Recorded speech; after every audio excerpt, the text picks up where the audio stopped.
আসসালামু আলাইকুম। আজকে রান্না করব মাটন গ্লাসি বা খাসির কুরমা। সেই জন্য আমি খাসির মাংসটা খুব ভালো করে ধুয়ে নিয়েছি আর 10 মিনিট ভিনেগার দিয়ে ভিজিয়ে রেখে আবারও ভালোভাবে ধুয়ে নিয়েছি। এখন একটি পাত্রে নিয়ে নিচ্ছি আর লবণ দিয়ে দিলাম স্বাদ মতো। ধনিয়ার গুঁড়া 1 চা চামচ,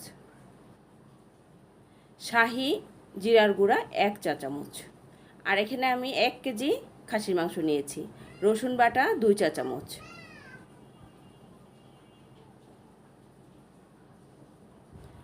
আদা বাটা আমি দিয়ে দিচ্ছি 5 চা চামচ, আদার পরিমাণটা বেশি দিচ্ছি। এখন হাত দিয়ে সবগুলো উপকরণ ভালোভাবে মাখিয়ে আমি 30 মিনিটের জন্য রেখে দেব। চুলায় একটা প্যান বসিয়েছি আর এখানে দিয়ে দিচ্ছি আমি হাফ কাপ রান্নার রেগুলার তেল, আর দুটো তেজপাতা আমি ছিঁড়ে মাঝখান দিয়ে ছিঁড়ে দিয়ে দিলাম। আর এখানে 4 টুকরো দারুচিনি, 5টা এলাচ, 5টা লবঙ্গ আমি তেলের মধ্যে ভেজে নিচ্ছি। এখন দিয়ে দিচ্ছি ম্যারিনেট করে রাখা খাসির মাংসগুলো। এখানে আমি পেঁয়াজ ব্লেন্ড করে নিয়েছিলাম, সেটা দিয়ে দিলাম।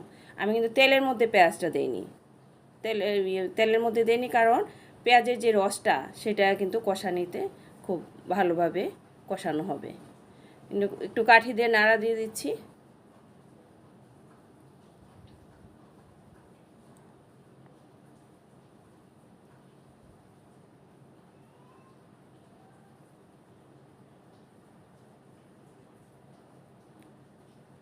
আর 10-12টা মেথি দিয়ে দিচ্ছি। এটাও আমি কিন্তু তেলে দেইনি, পরে কাঁচা দিয়ে দিচ্ছি। এটা যে উপকারটা মেথি সেটা কিন্তু আমরা পাবো। ঢাকনা দিয়ে ঢেকে দিব, কষানোর জন্য অপেক্ষা করব।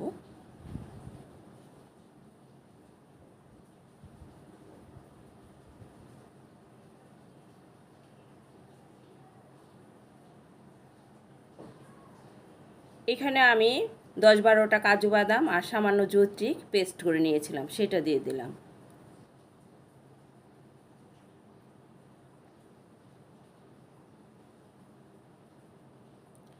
নাড়া দিয়ে মিশিয়ে দেব।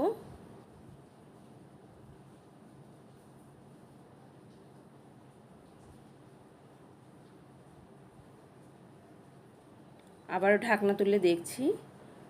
আর আমি শুধু লবণ দিয়ে আলুটা ভেজে রেখেছিলাম, সেই আলুগুলো দিয়ে দিলাম।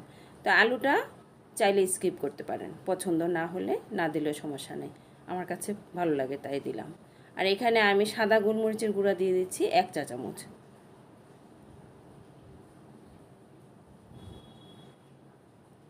নাড়া দিয়ে মিশিয়ে দিলাম। আর 1 কাপ লিকুইড মিল্ক দিয়ে দিচ্ছি। আবার ঢাকনা দিয়ে ঢেকে দিলাম।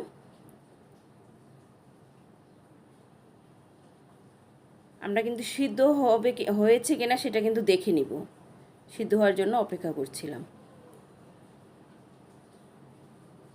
আবার ঢাকনা দিয়ে ঢেকে দিলাম।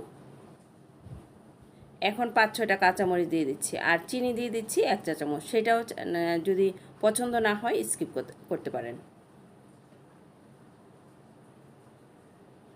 আর এখানে দুঃখিত, স্কিপ হয়েছে, 1 চা চামচ আমি 1 টেবিল চামচ ঘি দিয়ে দিয়েছি।